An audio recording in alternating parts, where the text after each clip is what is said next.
Comment చేస్తూ ఉన్నారు, ప్రజలను రెచ్చగొడుతున్నారని చెప్పని అంటూ ఉన్నారు. మరి దీని మీద మీ కామెంట్ ఏంటి? బోడే ప్రసాద్ గారిని ఆయన నియోజకవర్గానికి జాగ్రత్తగా నిజాయితీతో కూడినటువంటి నికార్సైన ధర్మబద్ధమైనటువంటి నీతివంతమైనటువంటి సేవ అందించి తర్వాత నా మానసిక స్థితి ఏంటో తర్వాత మాట్లాడుకోవచ్చు. నా మానసిక స్థితి ఏంటో అంటే వీళ్ళ నాయకుడు ఎర్ర పుస్తకం కడ్రాయిల మీద నడిపిస్తాను, ఉచ్చపోయిస్తాను అంటే వాళ్ళ మానసిక స్థితి బాగున్నట్టు. అరే రప్ప అనబాకండ్రా, ఎవరైనా మిమ్మల్ని వేధిస్తే, పోలీసులను అడ్డం పెట్టుకుని మిమ్మల్ని హింసిస్తే, మిమ్మల్ని దాడులు చేస్తే, మీ ఆస్తులు ధ్వంసం చేస్తే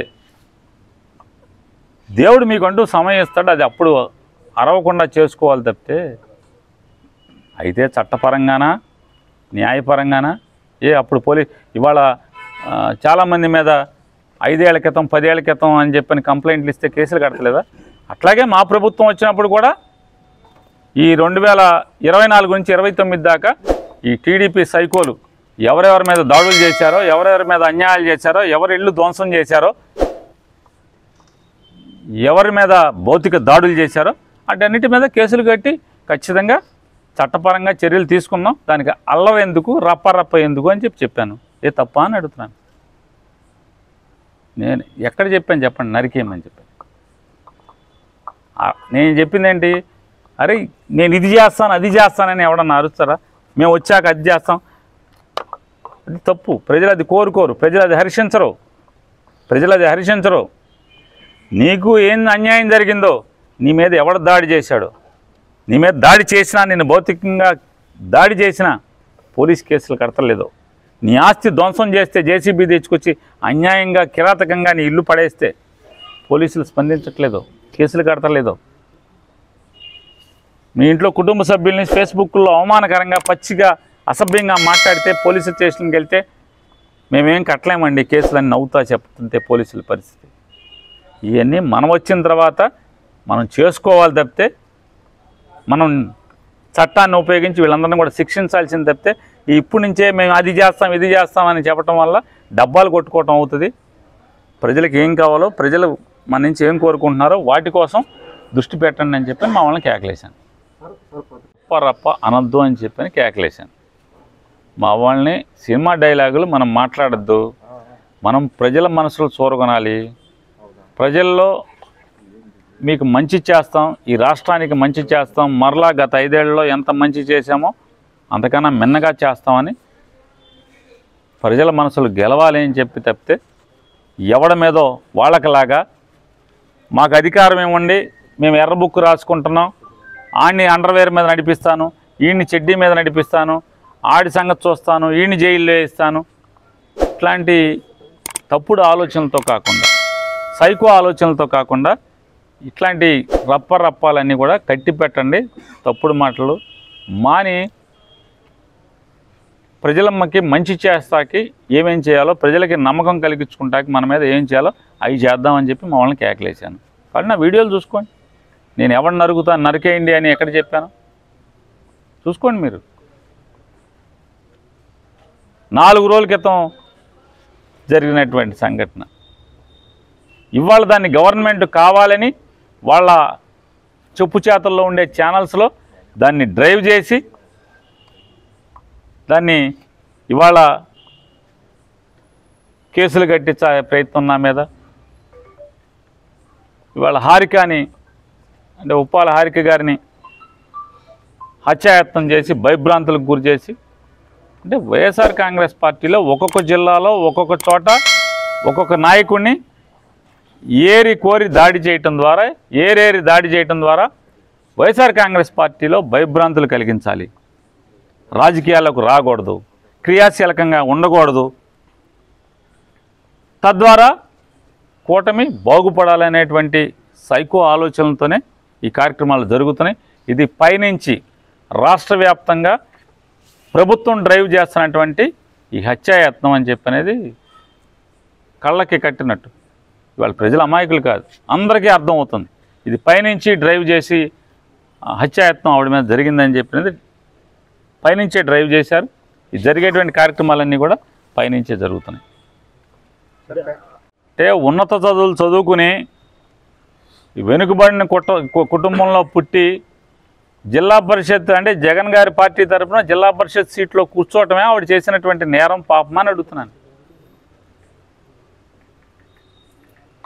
ఒక ఆడపిల్లని మహిళ అంటే చిన్న వయసులో యుక్త వయసులో జిల్లా పరిషత్ చైర్పర్సన్ పీఠాన్ని అధిరోహించటం, మంచి చదువులు చదువుకొని గౌడు కులంలో పుట్టి అంటే గౌడు కులంలో పుట్టి ఈ పదవిలో కూర్చోవటం మీకు నామోషి అంటే అవమానకరంగా ఉందా?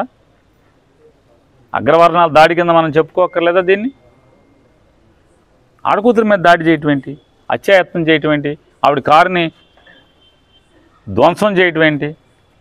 పోలీసులు మిన్నకుండా సినిమా చూస్తున్నట్టు చూడటం ఏంటి?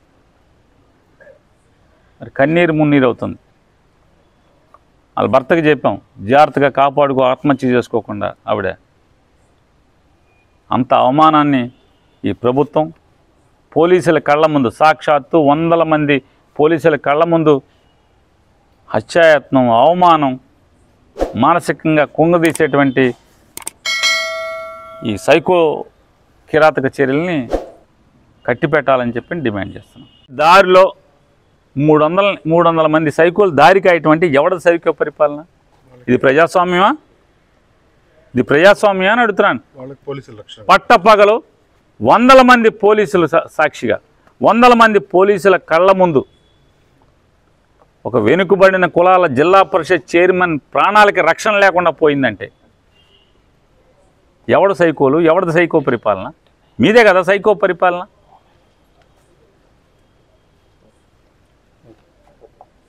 చంద్రబాబు నాయుడు గారు టీడీపీ వాళ్ళే, జగన్మోహన్ రెడ్డి గారు ఉన్నప్పుడు ఈ సైకో సైకో సైకో సైకో అని మాటకే మాట్లాడిన వాళ్ళు వీళ్ళందరూ సైకో పరిపాలన అని మాట్లాడిన వాళ్ళు.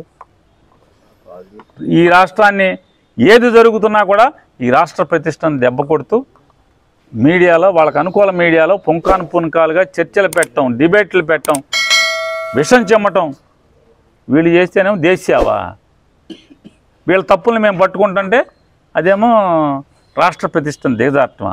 ఏంటి రాష్ట్ర ప్రతిష్ట ఏం పెంచారు వీళ్ళు? ఈ 13 మాసాల్లో ఏంటి వీళ్ళు సాధించింది?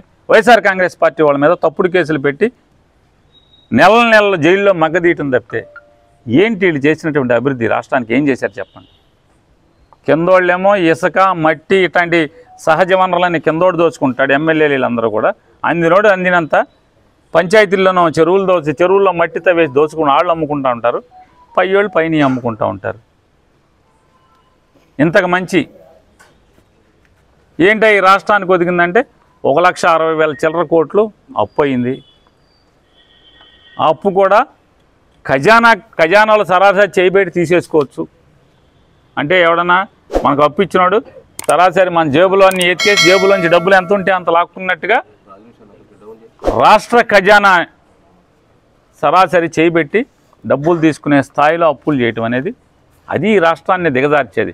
ఈ రాష్ట్ర ప్రతిష్టని అటువంటి తప్పుడు చర్యలు ఈ రాష్ట్ర ప్రతిష్టను దిగజారుస్తాయి. అది 300 కోట్లు పెట్టి మ్యాట్లు, వీడియోలు, జనం ఎంతమంది వచ్చారో మనం చూడలేదు, ఊరికే లెక్క రాసుకోవటం. ఈ రాష్ట్రంలో కాదు, ఈ దేశంలో కాదు, పరాయి దేశాల్లో ఉన్న వాళ్ళకు కూడా నువ్వు యోగా రిజిస్టర్ చేసుకున్నావు అని నువ్వు యోగా చేసినందుకు వైజాగ్ వచ్చి యోగా చేసుకున్నందుకు నీకు సర్టిఫికెట్లు పంపించేటువంటి తప్పుడు చర్యల వల్ల, ఇట్లాంటి దివాళాకోరు చర్యల వల్ల ఈ రాష్ట్ర ప్రభుత్వం నలుగురు నవ్వుకుంటున్నారు దేశం అంతా. నేనేంట్రా బాబు రాజస్థాన్లో ఉంటాను, జైపూర్లో ఉంటాను, నేను వైజాగ్లో యోగా పాల్గొని నాకు సర్టిఫికెట్ ఇవ్వటం అని చెప్పని నవ్వుకుంటున్నారు. లేదా కెనడాలో ఉన్నవాళ్ళు నవ్వుకుంటున్నారు, ఆస్ట్రేలియా ఉన్నవాళ్ళు నవ్వుకుంటున్నారు. మాకేంట్రా బాబు, మేము యోగా చేయటువంటి వైజాగ్లో మేము ఎక్కడ ఉంటే నేను 10 ఏళ్ళ నుంచి అసలు దేశానికి వెళ్ళలేదు చెప్పి. అంటే ఆంధ్రప్రదేశ్ రాష్ట్రంలో ఈ రకమైనటువంటి ఈ స్థితిలో ఉన్నటువంటి పరిపాలన సాగుతున్నదని ఆ రకంగా నవ్వులు పాలయ్యేటువంటి పరిస్థితి దేశంలో ఉంది. అందరూ కూడా గుడివాడ నుంచే వచ్చారు. ఇప్పుడు మీరందరూ గుడివాడ నుంచే వచ్చారు. కొడాల నాని గారి కళ్యాణ మండపంలో వైఎస్ఆర్ కాంగ్రెస్ పార్టీ మీటింగ్ జరుగుతుంది, విస్తృత సమావేశం. అధికారం మదంతో, అధికారం ద్వారా వచ్చినటువంటి మత్తుతో పోలీసు వ్యవస్థను అడ్డం పెట్టుకుని కాకి బలంతో ప్రతిపక్షాన్ని అణిచి తద్వారా మళ్ళీ గెలవాలనేటువంటి పిచ్చి ఆలోచనలుంటే ఇవాళ ఈ సైకో ప్రభుత్వానికి చేతిలో ఉన్నటువంటి పరిపాలన, అధికారం, బ్యాటరీ లైట్లో కొత్తగా బ్యాటరీలు వేస్తే ఎంత బాగా వెలుగుద్దో బాగా ఫుష్గా చివరిదాకా ఫోకస్ కొడతా ఉంటుంది. అదే బ్యాటరీ రోజు రోజు వాడుతున్న కొందికి మన చేతి మీద వేసుకున్నా కూడా కనపడదు. కాబట్టి రోజు రోజుకి ఈ అధికార మతంతో విర్రవీగుతున్నటువంటి ఈ సైకో ప్రభుత్వం యొక్క బ్యాటరీ రోజులు గడిచే కొందికి వీక్ అవుతూనే ఉంటుంది, ప్రజల్లో తిరుగుబాటు వస్తుంది, ప్రజలను చైతన్యపరిచి తద్వారా ఈ బ్యాటరీలు వీక్ అవుతున్న ప్రభుత్వం మీద ఖచ్చితంగా తిరుగుబాటు చేస్తాం, తిరగబడతాం. ఈ తప్పుడు పరిపాలనకి అంతమొందించడానికి ప్రజల్ని గట్టిగా చైతన్యపరుస్తాం. ఆ కాన్స్టిట్యున్సీ ఇన్ఛార్జిగా ఉన్నటువంటి కొడాల నాని గారికి చెకప్కి ఇవాళ షెడ్యూల్ ఉంది అపోలో హాస్పిటల్లో, జూబ్లీ హిల్స్ అపోలో హాస్పిటల్లో. అందుకోసం అని చెప్పని పోలీసు దగ్గర సంతకం పెట్టి 10:30కి హైదరాబాద్ చేరుకుని అపోలో హాస్పిటల్లో ఆ కన్సర్న్ డాక్టర్ అపాయింట్మెంట్ ఇచ్చిన డాక్టర్ దగ్గర చెకప్కి అటెండ్ అవ్వాలి కాబట్టి ఆయన దానికోసం వెళ్ళారు. నేను, కైలేయానీల్ గారు, అలాగే సింహాద్రి రమేష్ గారు, చక్రవర్తి గారు, హారిక గారు మేమందరం కూడా వెళ్ళాల్సి ఉంది. అనిల్ గారు ఇక్కడికి వచ్చాడు. వెళ్ళటానికి ఉన్న పరిస్థితుల్లో పోలీసులు ఏ రకంగా నువ్వు ఇంట్లోంచి వెళ్ళటానికి వెళ్ళలేదు, గుడివాడలో లా అండ్ ఆర్డర్ సమస్య జరుగుతుంది, మీరు వెళ్తే మర్డర్లు కూడా జరిగేటువంటి అవకాశాలు ఉంది కాబట్టి మీరు ఎట్టి పరిస్థితుల్లో లోపలే ఉండాలని చెప్పని మమ్మల్ని ఇంట్లోనే కూర్చోబెట్టడం వల్ల మేము హాజరు కాలేకపోయాం. జిల్లా పరిషత్ చైర్మన్ గారు అక్కడ స్థానికంగా ఉన్నటువంటి ఆవిడ జెడ్పీటీసీ, గుడివాడ అసెంబ్లీ నియోజకవర్గంలో ఆవిడ జెడ్పీటీసీ, అందువలన ఆవిడ మాకన్నా ముందు ఆవిడ మీటింగ్కి ప్రయాణం అవటం జరిగింది. అలాగే చక్రవర్తి గారిని కానీ మిగతా వాళ్ళని కానీ పోలీసులు దారిలోనే అడ్డుకుని మీకు పర్మిషన్ లేదు, మీరు వెళ్ళిపోండి, బయట వాళ్ళకి ఇక్కడ రావటానికి లేదని చెప్పని వెనక్కి పంపించారని చెప్పని సింహాద్రి రమేష్ గారు, అట్లాగే చక్రవర్తి గారు, తెలంగాణ చక్రవర్తి గారు వాళ్ళని మమ్మల్ని పోలీసులు వెనక్కి పంపించేశారని చెప్పని వాళ్ళు చెప్తున్నారు. ఇది అందుకోసమని మిగతా అసెంబ్లీ నియోజకవర్గాల ఇన్ఛార్జీలు కానీ జిల్లా అధ్యక్షుడిని నేను కూడా హాజరు కాలేని పరిస్థితి.